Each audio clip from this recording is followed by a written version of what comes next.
이번 주부터는 사실 이제 하나님의 길에 대해서 이제 같이 말씀을 나누려고 준비를 했었는데, 월요일에 주일날 저녁에 오늘 본문의 말씀을 전해야겠다라는 마음의 노크가 좀 많이 있었습니다. 그래서 우리가 너무나 잘 아는 요나의 이야기를 같이 나누려고 합니다. 사람은 누구나 자신의 인생에서의 주인공은 자기라고 생각을 합니다. 그래서 세상에서는 늘 이렇게 이야기하죠. 내가 주인공이야.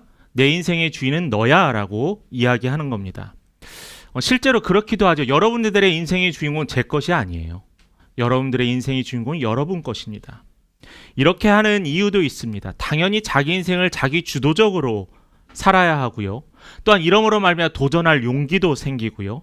또 열심히 노력해야 할 힘도 여기서 공급받게 됩니다. 그리고 또한 이렇게 내 인생의 주인공은 나야라는 생각을 가지면서 책임감이라는 것을 갖고 살아가게 되는 긍정적인 효과도 있습니다. 그런데 저는 여기서 이 중요한 게 그런데라는 거예요. 이러한 생각과 이러한 모든 행동들이 하나님과 나와의 관계에서 이어져 가고 있으면 안 된다라는 거예요. 그런데 우리는 자꾸 하나님과 나와의 관계의 문제에서 이 주인공이 누구냐라면 내가 되고 있다는 것이 아주 큰 위기라는 겁니다. 하나님께서 주시는 말씀보다 내 생각과 내 경험이 먼저 되고요. 또 하나님보다 내 감정과 내 계획을 더 중요하게 여길 때도 있습니다. 그러다 보니 하나님의 말씀, 성경의 말씀도 또한 설교 강단에서 선포되어지는 말씀도 내가 받아들이는 게 아니라 내가 평가하고 있다라는 거예요. 혹시 여러분들의 대화에서 여러분 이런 대화 맞아? 내가 보기에, 내가 생각하기에 그런 말 많이 하시죠? 왜냐하면 내 의견을 주장하기 위해서죠. 그런데 이것이 하나님과 나와의 관계에서도 내가 보기에는요 하나님, 내가 생각하기에는요 하나님이라는 행동들이 우리 안에 무의식적으로 많이 잠재되어 있다는 거예요. 우리가 복음을 전하거나 누군가와 기독교에 관해서 이야기할 때가 있습니다. 혹시 여러분들 쌈딱이신가요? 누군가 교회 이야기만 하면 그래 네가 이기나 내가 이기나. 여러분 하나님의 말씀에 근거를 두고 누군가와 대하면요 이길 수밖에 없어요. 왜요? 하나님의 말씀은 오류가 없기 때문에요. 그런데 여기에서 오류가 없다 해서 내가 그 사람을 말씀으로 또한 논리로 논리정연하게 이겼다라고 해서 그 사람이 내가 졌어. 나도 이제 교회 다닐 거야. 그렇게 하나요? 아니요. 그렇게 진 사람들은요. 그렇게 감정이 상한 사람은 교회를 쳐다보지도 않습니다. 일상에서도 이런 일이 있습니다. 직장에서 회의하다 보면 내가 옳다라고 강하게 밀어붙인 적 있어요. 사람들이 동의합니다. 그런데 동의는 하지만은 점심 먹을 사람들이 점점 줄어들어요. 가정에서도 마찬가지입니다. 가정에서 싸움들 사실 막 엄청나게 큰 건가요? 되게 세세하고 되게 작은 것들이잖아요. 그런데 이 사실 별일도 아닌 것, 사소한 일도 싸우다 보고 각자의 목소리를 높이다 보니 가정에서 다툼이 일어나고 가정은 아주 싸늘한 집안 분위기가 됩니다. 저는 여러분들에게 꼭 이 말씀을 기억했으면 좋겠다라는 거예요. 건강한 신앙은요. 믿음이 무엇이고 신앙이 무엇이냐고 물어본다면 건강한 신앙은요. 내 이야기를 쓰는 무대가 아니라면 내가 쓰는 이야기의 무대가 아니라는 거예요. 그럼 누구냐? 하나님께서 주도하시는 하나님의 이야기를 써가는 것이 내 인생이 되어야 한다는 거예요. 오늘 본문 요나서가 보여주는 중요한 메시지는 바로 이것입니다. 요나서는요, 여러분 어떻게 생각하세요? 너무 많이 들으셨잖아요. 주일학교 때부터. 실패하고 고레벨 속에 갇히고 고레벨 속에서 하나님의 은혜로 살아났다. 이게 요나의 이야기가 아니에요. 하나님께서 이 요나서 4장을 통해서 말씀하신 이야기는 하나님께서 요나를 통해서 보이셨던 이야기예요. 주인이 누구죠? 주인공이 하나님이거든요. 요나의 실패와 회개 이야기가 아니라 불순종하는 인간 요나를 끝까지 붙드셔서 구원의 역사를 이루시는 누구의 이야기요? 하나님의 이야기. 하나님. 오늘 말씀을 통해서 여러분들의 삶의 주인공은 누구인가? 내 삶의 주인공은 누구여야 되느냐? 내가 만약 내 삶의 주인이 하나님이 아니라면은 하나님께 맞춰가는 여러분이 되길 간절히 소원합니다. 첫 번째로 우리가 같이 나눠볼 것은 요나가 누구인지라는 거예요. 요나는 예수님이 태어나시기 약 800년 전에 태어났던 선지자였습니다. 당시 요나가 살았던 이스라엘은 아주 풍요로웠어요. 근데 아이러니하게요, 풍요로우면은 뭔 일이 생기냐면은 하나님을 바라보지 않아요. 여러분 언제 기도한지 아세요? 여러분 힘들 때 기도해요. 여러분 평화롭고요, 잘 살아, 기도하지 않아요.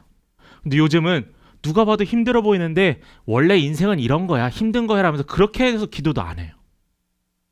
여러분, 요나가 살았던 시대도 똑같았어요. 풍요로우니까 기도를 하지 않는 거예요. 풍요로우니까 눈을 다른 데 돌리는 거예요. 우상을 만들고요, 그들을 위해서 무엇인가 만들어 갑니다. 죄가 가득했어요. 이런 상황에서 근데 하나님께서는 요나에게 충격적인 명령을 하는 거예요. 바로 이스라엘을 위협하는 나라였던 수도의 니느웨로 가라는 겁니다. 니느웨로 가라 뭐라고 했어요? 회개를 시키라는 거예요. 그래도 선지자였던 요나는 그들을 향해서 회개시킨다는 것은 그들에게 기회를 주는 거 아니야? 그들에게 기회를 주면 하나님 그들을 용서하시잖아. 그럼 그들이 잘못된 행동들을 하나님께서 용서하실 거지라는 거자라는 거잖아요. 그렇게 생각했다는 거죠. 당시 니느웨는 전쟁과 폭력의 도시였습니다. 여러분들 중에 혹시 내가 너무 미워하는 사람인데 내가 하나님께서 내가 저 사람을 위해서 기도하면 저 사람을 잘 돌봐주실 거야, 그래서 나는 기도하지 않아, 이건 반쪽짜리 신앙이에요. 요나는 그랬어요. 요나는 가기 싫어했어요. 요나는 하나님의 말씀을 따르지 않을 이유가 있었습니다. 성경은 이런 상황의 요나를 이렇게 표현합니다. 1장 3절의 말씀을 보면요, 제가 읽겠습니다. 그러나 요나가 여호와의 얼굴을 피하려고 일어나 다시스로 도망하여 욥바로 내려갔더니 마침 다시스로 가는 배를 만난지라 여호와의 얼굴을 피하여 그들과 함께 다시스로 가려고 뱃삭을 주고 배에 올랐더라. 3절의 말씀에 보면은 좀 중복되는 단어가 있습니다. 뭐냐면은 얼굴을 피한다라는 거예요. 우리도 얼굴을 피한다는 말 잘 쓰진 않습니다. 그런데 이 얼굴을 피한다는 말 성경에서 잘 쓰여지지 않는데 굳이 이 성경의 저자가 왜 성령께서 이 얼굴을 피한다를 굳이 넣었을까요? 중요하니까요. 이 피한다는 게 그냥 단순하게 장소를 옮기거나 그냥 도망가거나의 의미가 아니라는 거예요. 여기서 하나님의 얼굴을 피했다는 건 얼굴을 똑바로 바라보지 않았다는 겁니다. 이게 바로 뭐냐? 요나의 의지예요. 여러분 그런 경험이 있죠. 누군가 나를 뻔히 쳐다보는데 내가 그 사람이 나를 쳐다보는 거 알아요. 그런데 쳐다보지를 않아요. 마치 어린아이가 잘못해서 부모가 이제 아이를 불렀습니다. 근데 그 아이는 엄마의 얼굴을 안 쳐다봅니다. 왜요? 엄마의 얼굴을 쳐다보면 혼날 것 같으니까요. 마치 요나의 모습이 그랬다는 겁니다. 그래서 요나의 모습 속에서 요나는 하나님의 얼굴을 피했다라는 거예요. 물론 요나도 변명할 게 있었어요. 왜요? 하나님, 그것은 너무나 악합니다. 하나님의 백성 이스라엘을 그들이 침략하고 괴롭힙니다. 하나님, 저들을 회개시키는 게 아니라 심판시켜야 하지 않겠어요? 라고 스스로 결정했습니다. 스스로 판단했어요. 누가요? 요나가요. 하나님이 명령하셨는데 요나가 판단하고 결정했다라는 거예요. 나름의 이유와 신앙적 논리로 스스로 합리화하면서 도망갔습니다. 요나에게는 우선 자신의 감정, 또한 민족의 자존심이 더 중요했던 거예요. 하나님의 명령보다요.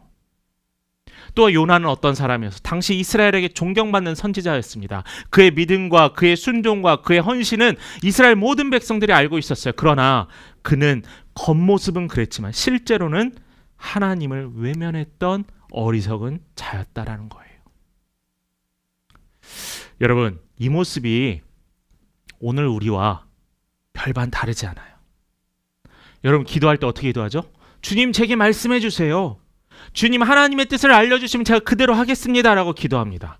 근데 정작 하나님이 뜻을 보여주시고 말씀해 주시고 이 성경을 통하여서 나에게 마음의 감동을 주셨는데, 근데 내가 생각했던 계획과 내가 생각했던 것과 맞지 않아요. 그래서 하나님께 뭐라고 기도하죠? 하나님, 힘들 것 같아요. 하나님, 제 생각에는 실패합니다. 그러면서 우리는 어떻게 하나님을 외면해버려요. 그 이유가 뭐예요? 이미 우리 안에는 내 답을 이미 정해놓고 기도하기 때문이라는 거예요.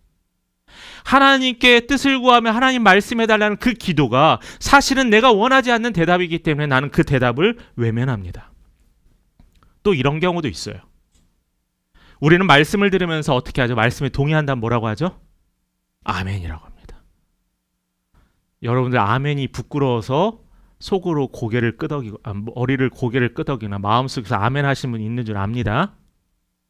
예. 무표정인 분들 아직도 있습니다. 근데 자, 여기서 뭐냐면은 실제로는 아멘이라고 하지만 그 말씀에 주저한다는 거예요. 저는 우리 가운데 아멘이 너무나 남용돼요. 아멘은 하나님에 대한 약속이거든요. 하나님에 대한 신뢰거든요. 여러분 모두 다 선교사로 파송되기를 소망합니다 하니까 갑자기 모든 성도들이 아멘해요. 그 말의 의미는 하나님 저도 선교사로 파송받겠습니다라는 말이에요. 자, 근데 여기에서 말하는 것은 내가 아멘이라고 하나님께 말씀하시면 살기를 주저할 때가 있다라는 거예요. 왜요? 상황 때문에요. 우리 현대인들이 바쁜 현대인들이 가장 많이 말하는 게 뭐냐면 지금 상황이 안 돼요. 지금 좀 시간이 안 됩니다. 그러면서 이 말씀이 제게 적용되지는 않는 것 같아요. 각자 나름의 이유를 붙여요. 말씀은요, 있는 그대로 받아들이는 거예요. 하나님께서 나에게 말씀을 그 말씀에 아멘하고 순종하는 거예요. 내 형편과 내 논리가 하나님의 명령에 흔들리면 안 되는 거예요. 그러다 보니 입술로는 나는 예수 믿는 사람입니다 라고 말하지만 삶에서는 자신의 편의를 위해서 선택하는 모습이 우리 안에 있다는 거죠. 교회 안에 믿음이 누가 보더라도 좋은 분들이 있습니다. 신앙생활 잘하는 분들도 있고요. 그런데 교회와 세상과의 다른 모습, 문제가 있는 거 아니겠습니까? 이기적이고 자기중심적으로 행동할 때 나를 통해서 예수를 바라보는 사람들에게는 실망감만 안겨줄 뿐이라는 거죠. 입으로는 나는 하나님을 경외합니다라고 고백하지만 실제 삶에서는 내 뜻대로 살아갈 때가 있습니다. 바로 지금까지 제가 여러분께 말씀드린 게 여호와의 얼굴을 피하는 사람의 모습이라는 거예요. 성도 여러분, 우리가 기억해야 될 건 이겁니다. 하나님의 얼굴을 피한다는 것은 그냥 단순히 교회에 안 나온다는 게 아니에요. 예배에 출석하지 않는다는 게 아니에요. 삶 속에서 하나님을 바라보지 않는다라는 것이 바로 얼굴을 피한다라는 의미입니다. 그러면은 우리의 삶의 진짜 주인공은 누구이실까? 누구시죠? 여호와 하나님이십니다. 요나가 그렇게 자기 생각을 합리화하여 도망했을 때 어떤 일이 일어났죠? 그가 탄 배가 강력한 폭풍으로 큰 위험에 빠졌습니다. 배가 뒤집힐 위기에 처했어요. 요나는 풍랑 속에서 이렇게 이야기합니다. 1장 9절 말씀 한번 볼까요? 1장 9절 말씀입니다. 그가 대답하되 나는 히브리 사람이요 바다와 육지를 지으신 하늘의 하나님 여호와를 경외하는 자로라 하고. 자, 이 말씀 요나의 고백인데 잘한 것 같아요? 어때요? 나는 하나님의 백성 히브리 사람이고 천지를 지신 하늘의 하나님 여호와를 예배하는 사람입니다라는 거예요. 문제가 없잖아요. 근데 이 요나의 고백에는 문제가 있습니다. 우리가 이 말씀을 고백했을 때 문제가 없지만 요나의 고백에는 문제가 있어요. 뭐가 문제냐면은 하나님께서는 요나에게 하나님에 대해서 아는 것을 물은 게 아니에요. 너의 죄가 무엇인지 회개를 바라셨던 거예요. 순종하지 않았던 요나의 고백을 듣길 원하셨는데 요나는 사람들 앞에서 나는 하나님을 믿는 사람이다. 나는 하나님의 신앙적인 타이틀 앞에서 뒤에서 숨어있는 비겁한 요나였다라는 거죠. 맞는 말입니다. 정작 자신의 중요한 잘못에 대해서는 하나님 앞에 고백하지 않았던 아직은 내려놓지 못한 요나였다는 거죠. 바로 이게 요나의 문제예요. 말로는 하나님을 경외하고 나는 하나님을 경외한다 하지만 책임지지 않는 그의 삶, 신앙. 바로 이 원인이 뭐죠? 풍랑의 원인이었어요. 결국 그는 어떻게 됐죠? 바다에 던져졌습니다. 큰 물고기의 뱃속에 갇히게 되어서 어둠 속에서 그는 살아갈 수밖에 없게 됐어요. 여러분, 이 사건들은 무엇을 말하는 걸까요? 우리가 요나의 이야기를 하면은 그 놀라운 기적, 애니메이션도 나오고 믿지 않는 사람도 아는 이 요나의 이야기, 사실은 이 요나의 이야기에 숨겨져 있는 또 하나의 의미는 뭐냐면은 하나님은 그를 포기하지 않았다라는 거예요. 요나가 하나님의 얼굴을 피했지만 하나님은 그를 풍랑에서, 물고기의 뱃속에서, 물고기의 배의 어둠 속에서 그를 포기하지 않으셨다라는 거예요. 요나는 자기 뜻대로 살려고 했지만 하나님은 풍랑을 통해 그를 붙드셨던 거예요. 물고기 뱃속에서 죽음에서 하나님께서는 기회를 주셨다라는 거죠. 그곳에서 뭘 했죠? 요나는 깨달았습니다. 깨달았어요. 2장 3절 같이 읽어보겠습니다. 시작. 주께서 나를 깊은 속 바다 가운데에 던지셨으므로 큰 물이 나를 둘렀고 주의 파도와 큰 물결이 다 내 위에 넘쳤나이다. 아멘. 여기에 중요한 요나의 고백이 하나 나타나요. 3절 첫 부분 보실래요? 뭐가 나오죠? 주께서라는 거예요. 주께서. 요나가 하나님의 말씀을 듣고 내 생각대로, 내 감정대로, 내 계획대로 떠났던 그 길에 요나가 물고기 뱃속의 절망적인 상황에서 뭐라고 해요? 하나님을 주인이라고 하는 거예요.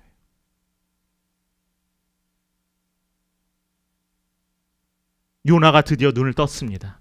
자신을 이 자리에 두신 분도, 자신을 붙드신 분도, 기회를 주신 분도 하나님임을 그는 알게 되었어요. 그리고 고백했던 거예요. 우리 2장 9절도 같이 우리 천천히 기도하는 마음으로 고백하겠습니다. 나는 감사하는 목소리로 주께 제사를 드리며 나의 서원을 주께 갚겠나이다. 구원은 여호와께 속하였나이다 하니라. 자, 구원은 누가 속했다고요? 여호와께. 이스라엘의 구원도, 니느웨의 구원도 누구에게 속했다고요? 여호와께, 하나님께. 이 짧은 기도의 고백 가운데 3절에 주인이신 하나님을 고백하고요, 모든 자신의 구원과 인류의 구원은 하나님의 손에 있다라고 하는 놀라운 신앙의 고백을 그가 하게 되었다라는 거예요. 그 전에는 지혜로, 그 전에는 자기중심적으로, 그 전에는 내 생각대로 내가 판단하며 들을지 말지, 하나님을 따를지 말지 정했던 이 요나가 이제는 모든 것이 다 주께 속했다라는 놀라운 고백을 하게 됐다는 거죠. 별거 아닌 것 같으세요? 아니에요. 아니에요. 믿음이 무엇이냐라고 물어보시는 분들도 있습니다. 여러분 뭐라고 생각하세요? 신앙은 무엇이냐라고 물으면 여러분 뭐라고 대답하시겠어요? 어려운 말 아니에요. 하나님이 내 인생의 주인입니다라는 거예요. 구원은 여호와께 속하였나이다. 이 짧은 문장이 믿음이고 신앙이에요. 이걸 믿고 이걸 따르는 게 믿음이고 신앙이라는 거죠. 여러분, 하나님은요, 그냥 단순히 우리가 규율 지키고 말씀 지키고 그걸 원하시는 게 아니에요. 적당히 하나님을 따르고라고 말하지 않으세요. 하나님께서는 온전한 순종을 바라십니다. 완전한 순종을 바르세요. 하기 싫어? 가기 싫어? 그래도 하나님 저 가겠습니다라고 하는 순종이 필요하다는 거죠. 그런 자에게는 우리가 이렇게 생각하면, 하나님, 목사님 교회 다니는 게 너무나 힘든데요. 이렇게 하면 걔가 뭐하러 굳이 교회를 다녀요. 이렇게 해야 될 게 많고 이렇게 지켜야 될 게 많고 이렇게 제가 생각해야 될 게 많고 교회를 다녀야 될까요? 하나님은요, 채찍만 말씀하지 않으세요. 물론 채찍은 아닙니다. 하나님께서는 은혜를 또한 허락하세요. 우리가 나눌 바로 이 세 번째가 은혜입니다. 하나님 우리에게 자유와 평안, 그리고 우리의 상상을 뛰어넘는 은혜를 주신다라는 것. 이게 바로 우리가 나눌 세 번째입니다. 요나는 2장 9절의 말씀에 그 후반절에 우리가 읽었던 대로 구원은 누구에게 속했죠? 여호와께 속하였습니다라는 믿음의 고백을 합니다. 그것은 그냥 요나가 내가 살고 싶어서 하나님이 이렇게 하면 날 살려줄까? 그 의미가 아니에요. 내 삶의 주인이 하나님이시고 이 죽음에도 불구하고 나는 이 고백이 요나에게서 입술로 고백되어졌다는 거죠. 이 고백을 한 요나에게는 하나님께서는 말씀을 통해서 세 가지의 축복을 허락하셨습니다. 은혜를 허락하셨어요. 그 은혜가 무엇인지 함께 나눠볼 텐데, 첫 번째는 회복의 은혜입니다. 회복. 어떤 은혜요? 회복의 은혜입니다. 요나는 불순종했고요. 도망갔습니다. 물고기 뱃속이라는 죽음의 자리에 떨어졌습니다. 그러나 하나님은 그를 어떻게 했죠? 포기하지 않았어요. 그리고 그를 다시 땅에 돌려보내셨어요. 이것이 회복의 은혜입니다. 저는 이 회복의 은혜, 물고기의 어둠 가운데 땅으로 보내시고 풍랑 가운데 살리게 되고 하나님의 말씀을 불순종했던 자가 순종할 수 있는 믿음을 가졌게 되었을 때 그는 회복의 은혜가 있었습니다. 성도 여러분, 우리도 그래요. 여러분 포기하지 마세요. 인생을 살다 보면 넘어질 수도 있습니다. 실패할 수도 있어요. 이제 끝났다라고 좌절하는 순간도 있을 때가 있습니다. 그러나 하나님은 우리에게 위로하셔요. 약속하셔요. 나는 너를 끝까지 놓지 않는다라는 거예요. 믿음 생활을 오래 하시던 분이 교회를 떠났던 분들도 있습니다. 한국 교회 안에 얼마나 많은 분들이, 얼마나 많은 청년 세대와 3, 40대가 교회를 떠나 있습니까? 그런데 하나님 우리에게 뭐라고 해요? 끊임없이 기도하라고 해요. 결과가 보이지 않아요. 특별한 성과가 보이지 않아요. 그런데 하나님은 기도하래요. 왜요? 우리 이미 체험했잖아요. 믿음 생활을 오래 하던 분이 잠시 하나님을 떠났다가 다시 눈물로 회개하며 주의 품으로 돌아온 때가 있었습니다. 그리고 우리가 살면서 지금 하고 있는 일에 대하여 회의가 밀려올 때도 있어요. 그러나 하나님은 우리를 당신의 말씀으로 일으켜 세우십니다. 왜냐하면 하나님 우리를 포기하지 않으셨거든요. 여러분들이 때로는 하나님 보시기에 실망스럽고 하나님을 외면했을지라도 하나님은 여러분을 결코 놓지 않으십니다. 여러분을 회복하고자 원하신다라는 거예요. 이게 바로 첫 번째 은혜입니다. 두 번째로는 사명의 은혜예요. 사명. 사명이라는 거 말하면 되게 듣기 싫어하시죠? 청직이라는 말 되게 불편해합니다. 아, 내가 뭘 해야 돼? 내가 뭘 해야 돼? 왜 일에 대해서 내가 해야 되는 것에 대해서 불합리함을 느끼죠? 기회의 자리라는 것이라고 생각하지는 왜 못하시냐는 거죠. 하나님께서 당신의 너무나 요나가 싫어했던 그 니느웨로 보내셨을 때 왜 요나는 그것이 나에게 멸망의 일이라고 생각했을까요? 하나님은 여전히 그를 사용하셨어요. 니느웨에 가서 말씀을 전했을 때 요나를 통해서 어떤 일이 나서 우리가 오늘 읽지 않았지만 요나서 3장에 보면은 여러분 한번 집에 가셔서 한번 읽어보세요. 요나서 3장에 보면은 그 니느웨 백성들이 왕으로부터 모든 백성에 이렇게 하얀 베옷을 입고 회개하고 눈물을 흘리며 기도하며 하나님께 회개의 영이 그들에게 임하였다라는 거예요. 전 요나가 너무 부러워요. 목회자로서 너무나 부러워요. 하나님의 말씀을 선포하고 전했더니 그들이 회개하고 돌아왔대요. 여러분들도 그러지 않으세요? 여러분이 기도하는 그 누군가가 예수를 떠나 있던 자가 예수를 믿지 않았던 자가 여러분을 기도하며 간절히 하나님의 쓰임 받아서 그 자가 돌아왔어요. 얼마나 놀라운 기쁨이에요. 오늘 우리도 마찬가지입니다. 나는 자격이 없어 느낄 때조차 하나님은 우리를 뭐로 부르시죠? 사명자로 부르세요. 왜 우리가 사명자에 대해서 주저하냐면은 내가 하려고 하는 거거든요. 한 분이 이런 고백을 했습니다. 목사님, 저는 배운 것도 없고요. 가진 것도 없어요. 가정도 좀 불안해요. 제가 어떻게 하나님의 쓰임을 받을 수 있겠습니까? 걱정합니다. 저는 감당하지 못해요. 그럼 여러분, 하나님이 쓰시는 사람, 모든 사람의 공통점이 뭐예요? 하나님이 그를 택하셨다는 거예요. 말 잘해서요? 능력 있어서요? 부유해서요? 아니에요.